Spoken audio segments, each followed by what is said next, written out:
బాలు మీనాని ఇంటికి తీసుకుని వచ్చాడని అవి మాటలు కాదు, అన్నన్ని మాటలు మాట్లాడుతుంది. ఏంటి, మీ పుట్టింటి వాళ్ళు కనీసం ఒక నెల కూడా నీకు తిండి పెట్టలేకపోయారా, అప్పుడే దాపరిచ్చావు అంటూ మాట్లాడుతూ ఉంటే బాలు గట్టిగానే ఇస్తాడు. అవును, ఇన్ని ఎందుకు మాట్లాడుతున్నావు, నువ్వు చక్కగా ఉండుంటే నేను ఎందుకు తీసుకొని వస్తాను.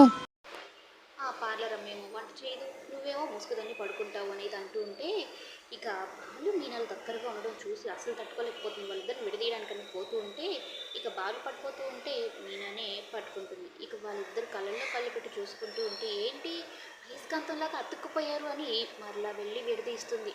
అవును మరి, సూర్యకాంతంలాగా నువ్వు తయారై ఉంటే అయస్కాంతం నా దగ్గరకు వచ్చిన ఏం చేస్తుందిలే అంటూ బాలు బాధపడుతూ ఉంటాడు.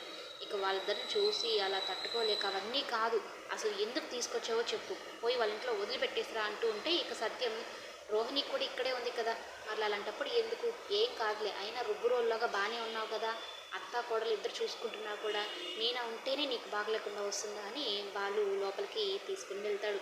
అయితే సత్యం కూడా బాలుకి సపోర్ట్ చేస్తాడు. ఈ కాలంలో ఏంటి ప్రభా ఇవన్నీ పట్టించుకోవడము, ఏం కాదు ఇద్దరు కోడలు ఇంట్లోనే ఉంటారు అని చెప్పని సత్య చెప్తాడు. ఇక మీనా మాత్రం కోపంతో రగిలిపోతూ ఉంటుంది.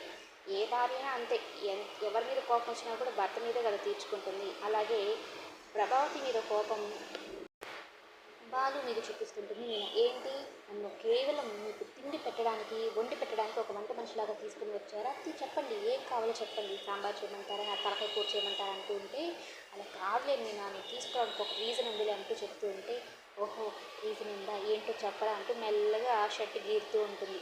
అప్పుడు చెప్తాడు, లేదు అక్కడ గజాతో ప్రాబ్లము, నాకు వదిలిపెట్టడం నాకైతే ఇష్టం లేదు, అందుకే తీసుకొని వచ్చానని చెప్తూ ఉంటే మరి గజాతో మా ఇంట్లో వాళ్ళకి ప్రాబ్లం రాదా అంటే అవన్నీ నేను సెట్ చేసేసాను, ఎక్కడ వాళ్ళని అక్కడ పెట్టేశాను, ఉరికాకు కూడా ఎక్కువ డబ్బులు ఇచ్చేసి వచ్చాను, వీళ్ళ వాళ్ళందరూ గజా వచ్చినా కూడా వాళ్ళే వాడికి బుద్ధి చెప్తారు అంటూ చెప్పడంతో ఈయన చాలా పొంగిపోతుంది బాలు విషయంలో.